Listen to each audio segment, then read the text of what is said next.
Bonjour Eva, Oui, bonjour Cyril. bonjour Franck. Salut Cyril, salut Eva. Salut. Ravi de vous retrouver pour ce nouveau podcast d'AC Mentoring. Et aujourd'hui, nous allons parler de gouvernance. Alors, c'est un mot dont on parle beaucoup en ce moment dans la presse économique et notamment dans l'univers du management. Alors, ça tombe bien parce que moi j'ai fait du management dans ma vie professionnelle pendant pas mal d'années et je crois, euh, peut-être j'étais complètement à côté de la plaque, mais je crois que j'avais jamais utilisé ce mot gouvernance pendant mes années de management. Et donc, la question que je me pose, et en particulier à Eva en premier, mais à Franck aussi, je sais que vous travaillez en ce moment beaucoup sur ces sujets-là, mais quand on parle de gouvernance, de quoi parle-t-on? Justement, le problème est que c'est en fait une notion assez floue et en fait on l'applique premièrement dans la sphère publique.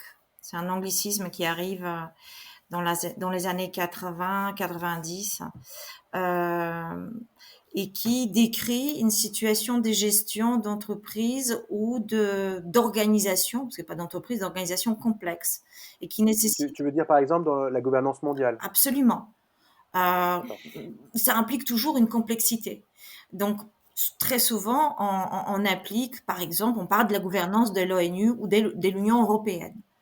Donc, le terme en soi sous-entend un modèle de bien vivre ensemble, mais qui intègre cette dimension des négociations d'un modus operandi en apparence assez compliqué ou difficile entre différentes parties prenantes. Donc, avec une recherche d'un modus vivendi commun. Et ça, c'est différent du management. La gouvernance apparaît aussi dans la sphère privée et elle apporte en soi euh, cette notion de complexité. Euh, Gestion d'une entreprise dans un contexte où se rencontrent des intérêts contradictoires. Par exemple, on a commencé à parler de la notion de la gouvernance dans le cadre des grandes sociétés multinationales Mhm. où tu pouvais avoir une forme de tension ou de contradiction entre les intérêts des actionnaires et des gestionnaires. On parle de plus en plus de la gouvernance aussi dans ce contexte de globalisation, où tu vois une vraie tension apparaître entre la logique de globalisation, la logique globale, des standardisations de process, de réduction de coûts, de recherche d'une cohésion au niveau global, et en même temps une nécessaire adaptation aux logiques locales. Ces fameux modèles Global, Think Global, Act Local, qui seraient une réponse à cette complexité des entreprises multinationales qui doivent opérer, gérer des enjeux parfois, oui, parfois contradictoires, parfois paradoxales, et puis concilier ces dilemmes ou ces logiques différentes. Donc, la notion de gouvernance, ça va être de concilier une politique globale dans le cadre d'une organisation internationale, comme tu le dis, avec une réalité locale dans laquelle il y a des actions qui prennent en compte cette gouvernance, mais l'adaptent, c'est ça? Absolument. En tout cas, ce serait peut-être une des missions de la bonne gouvernance. Comment je prends en compte cette complexité-là tout en sauvegardant la performance de l'entreprise, sa cohésion et sa stabilité. Est-ce qu'il y a une dimension, à ton avis, spécifique, culturelle, qui rentre dans la notion de gouvernance? Ou en quoi il y a une intersection entre la notion de culture d'entreprise et de gouvernance, ou de culture locale et de culture d'entreprise et de gouvernance? Derrière la notion de la gouvernance, vous avez euh, des postulats ou des croyances fortes sur qu'est-ce qu'un modèle de bien vivre ensemble. Et ces conceptions du modèle de bien vivre ensemble sont forcément influencées par nos contextes culturels et les contextes culturels des gestionnaires de l'entreprise.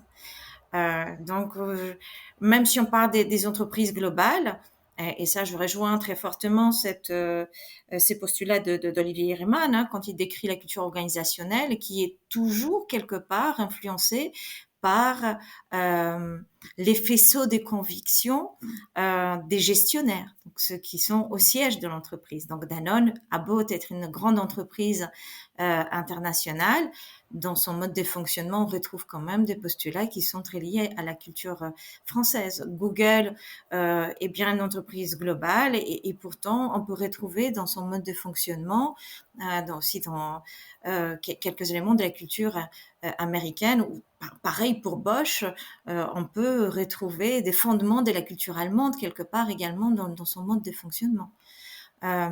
Donc il y a toujours cette coloration-là aussi du modèle de gouvernance des grandes entreprises aussi internationales, qui sont, comme disait Michel Crozier, contingentes, donc qui sont dans un contexte et qui composent avec ce contexte.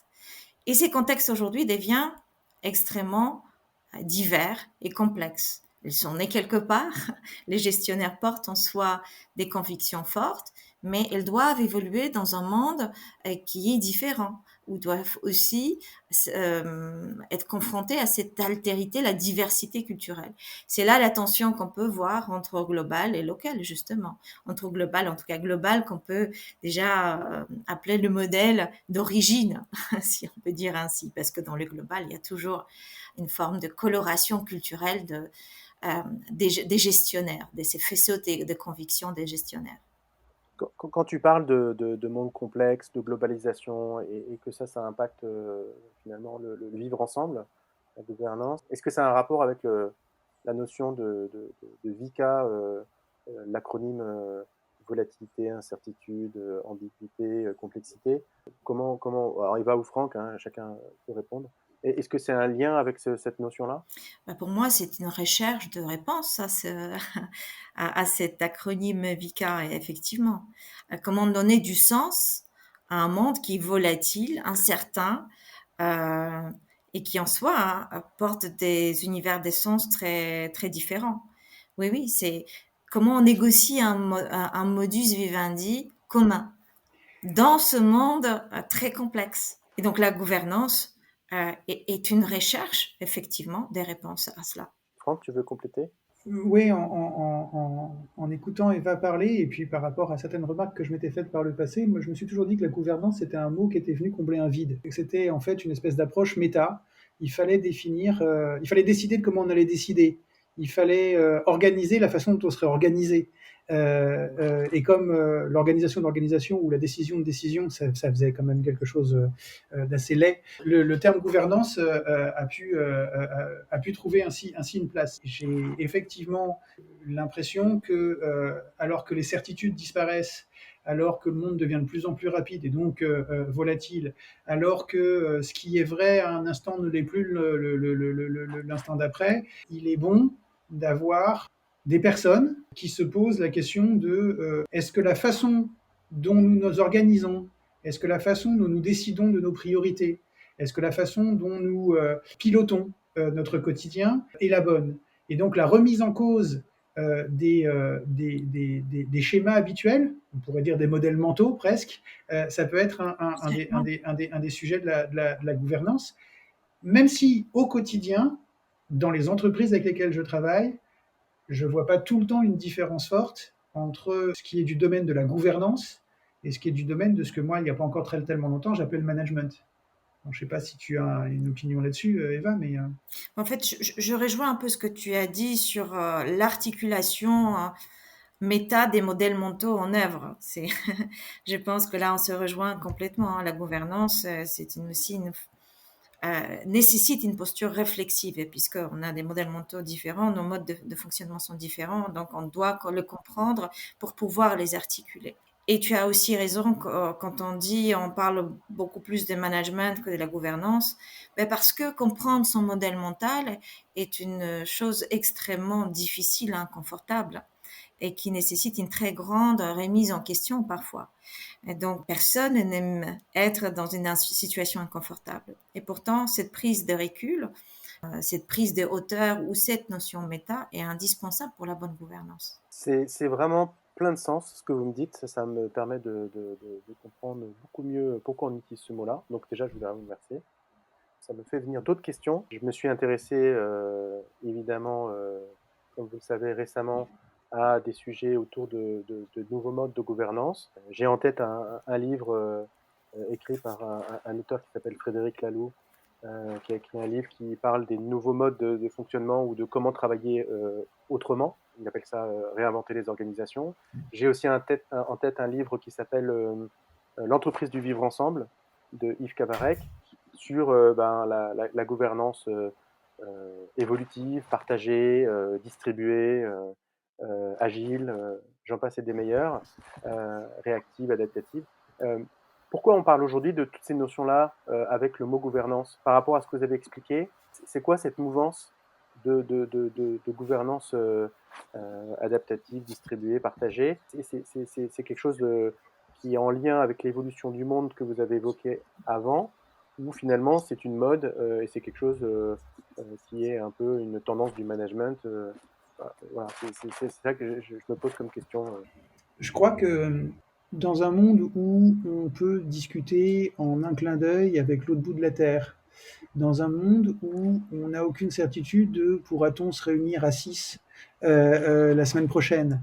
Vous aurez compris ce que je veux dire, il n'y a pas de point fixe. Le fait de penser à de nouvelles façons de travailler qui seraient plus adaptées ou surtout plus adaptables, penser à faire face à ce qui émerge, penser à ne peut-être pas tout traiter avec le cerveau et le cerveau gauche, mettre un petit peu plus de cœur, mettre un petit peu plus de physique à l'intérieur des choses, est un réflexe que peuvent avoir certains précurseurs ou certaines personnes qui simplement ne se sentent plus à l'aise.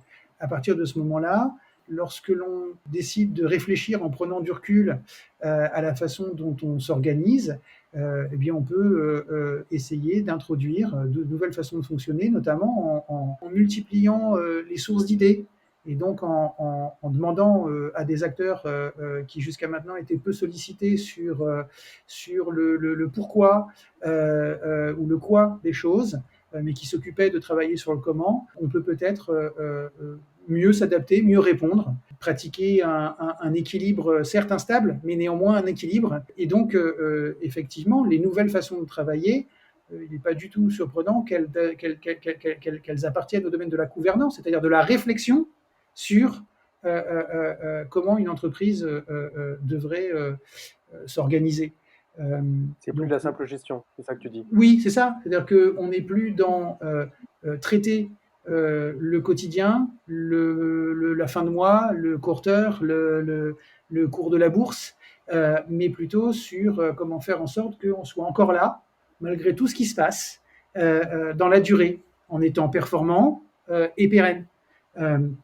Et comme les modes habituels, usuels, hérités du XXe siècle, ne semblent pas tout le temps être les mieux, les plus efficaces ou les mieux à même de faire survivre, d'autres méthodes peuvent être essayées. Alors maintenant, on se rend compte en ce moment qu'il y a des entreprises qui font les choses différemment depuis 40 ans. Elles ne sont pas posées des questions de gouvernance. Lorsque l'on parle avec quelqu'un comme Jean-François Zobrist, qui a été l'un des pionniers de méthodes différentes en France dans l'entreprise La Favie dès le milieu des années 80, il ne se posait pas de questions de gouvernance. Par contre, ceux qui analysent aujourd'hui ce qu'il fait sont dotés d'un outil qui s'appelle la gouvernance et disent, bah voilà, il a mis en place de la gouvernance partagée. Il y a aussi, je pense qu'il y a aussi une certaine évolution. Tu dis, il y a plein de choses qui sont arrivées. Il y a la pandémie. Il y a aussi, quand on a parlé de la culture, il y a la culture générationnelle. L'arrivée d'Internet, révision question de l'autorité, la légitimité de l'autorité, la transparence, l'accès à l'ensemble des informations font qu'aujourd'hui, on peut questionner les modèles de gestion traditionnels. Et les nouvelles générations sont les premières à les questionner d'ailleurs. Euh, donc là aussi, hein, dans leur motivation, dans leur façon de travailler, dans leur façon de reconnaître aussi l'autorité et la légitimité, il y a beaucoup de choses qui nous questionnent nous-mêmes et qui questionnent nos organisations. Et je pense que c'est un questionnement qui est très sain pour l'organisation et pour la société. Ça implique, d'après ce que je comprends, et pour conclure notre échange, ça implique de non plus appliquer un plan prévu, réfléchi, qui est plutôt du ressort de la gestion, mais plutôt se laisser la possibilité d'être évolutif, donc de mettre en place un mode de fonctionnement qui va déboucher sur une gestion qu'on ne connaît pas encore et qui va s'adapter à la réalité changeante. Tu parlais de complexité, etc. Donc je comprends mieux maintenant pourquoi on parle de gouvernance plus que de management, parce qu'en fait, toutes les parties prenantes, d'une part, sont impliquées, et ensuite, c'est plus une démarche, une dynamique, plutôt qu'un modèle ou une stratégie spécifique. Et donc, ça nécessite, j'imagine, pour chaque entreprise ou organisation, de faire sa propre expérience plutôt que d'appliquer un plan tout fait. Absolument. D'accord. D'accord. Et alors, en conclusion, qu'est-ce que vous recommanderiez à des personnes qui voudraient s'intéresser à ce sujet?